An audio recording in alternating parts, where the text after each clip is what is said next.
Aku selalu menyukai suasana pedesaan, terutama rumah eyangku yang terletak di sebuah desa terpencil di Jawa Tengah.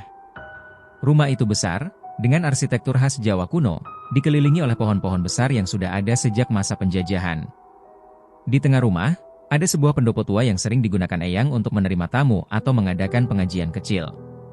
Namun, meskipun aku suka suasana tenang di sana, rumah itu juga memiliki aura yang sulit dijelaskan.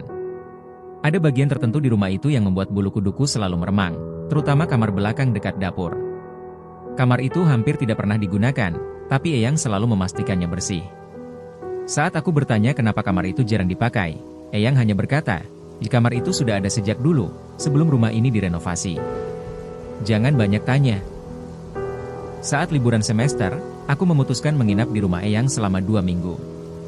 Aku membawa tugas kuliah dan rencana untuk menyelesaikan beberapa bab skripsiku. Malam pertama, semuanya terasa biasa saja. Aku tidur di kamar tengah, kamar favoritku yang nyaman dan memiliki jendela besar menghadap halaman. Namun, malam kedua, aku mulai merasakan sesuatu yang aneh. Sekitar pukul 2 pagi, aku terbangun karena mendengar suara seperti orang berjalan di lorong. Langkah itu berat, seperti seseorang yang mengenakan sandal kayu. Aku berpikir itu mungkin eyang atau salah satu pembantu rumah tangga yang ke dapur. Tapi suara langkah itu berhenti tepat di depan pintu kamarku. Siapa di luar? Ditanyaku dengan suara sedikit gemetar. Tidak ada jawaban, hanya hening. Aku menunggu beberapa saat, tapi tidak ada suara lagi. Akhirnya, aku mencoba kembali tidur, meskipun sulit. Keesokan harinya, aku menceritakan kejadian itu pada eyang. Ia hanya tersenyum tipis dan berkata, mungkin itu tikus besar. Di rumah ini banyak tikus. Aku tahu itu bukan tikus. Suara langkahnya jelas seperti manusia. Tapi aku memilih untuk tidak memperpanjang pembicaraan. Malam berikutnya, kejadian serupa terjadi. Kali ini, aku mendengar suara seperti kain panjang yang diseret di lantai. Suara itu semakin dekat ke pintuku, diikuti dengan bau wangi bunga melati yang tiba-tiba memenuhi kamar. Bau itu sangat kuat, sampai membuatku mual. Aku memberanikan diri membuka pintu, tetapi lorong itu kosong. Hanya ada lampu kecil yang menerangi sudut-sudut gelapnya. Aku tidak bisa tidur malam itu. Perasaanku bercampur antara takut dan penasaran. Siang harinya, aku bertanya kepada pembantu rumah tangga, Mbok Sarmi, tentang kamar belakang dan lorong yang sering kulewati. Sebaiknya Mbak nggak banyak tanya soal itu.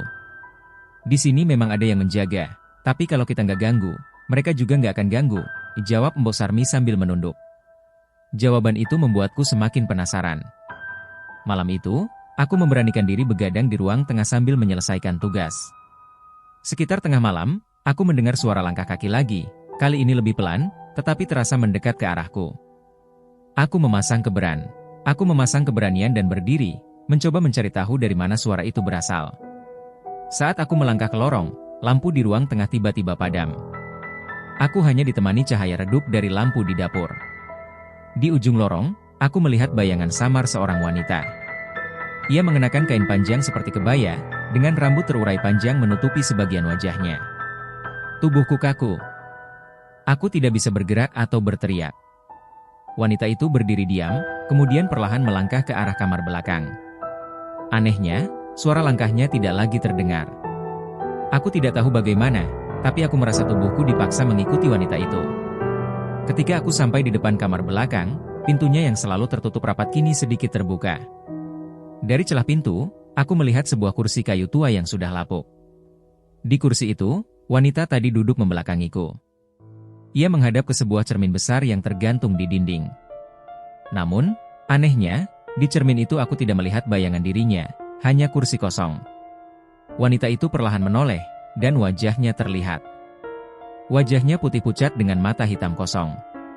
Ia menatapku lama, lalu berkata dengan suara parau, ini rumahku. Jangan ganggu. Aku langsung jatuh terduduk. Entah bagaimana, aku bisa menggerakkan tubuhku dan berlari ke kamar eyang. Aku mengetuk pintunya dengan keras hingga eyang membukanya. Wajahnya terlihat khawatir, tapi ia tidak bertanya banyak. Ia hanya memelukku dan menyuruhku tidur di kamarnya malam itu. Keesokan harinya, eyang menjelaskan bahwa wanita itu adalah penghuni lama rumah ini. Ia adalah istri seorang juragan kaya yang meninggal karena bunuh diri di kamar belakang setelah suaminya menikah lagi.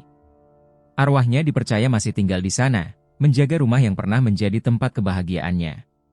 Setelah kejadian itu, aku memutuskan untuk pulang lebih awal. Meski aku masih menyayangi rumah Eyang, aku tidak pernah lagi tidur di sana seorang diri. Kini, setiap kali aku mengingat kejadian itu, bau bunga melati yang khas selalu terlintas di pikiranku, membawa kembali malam mencekam itu ke benakku.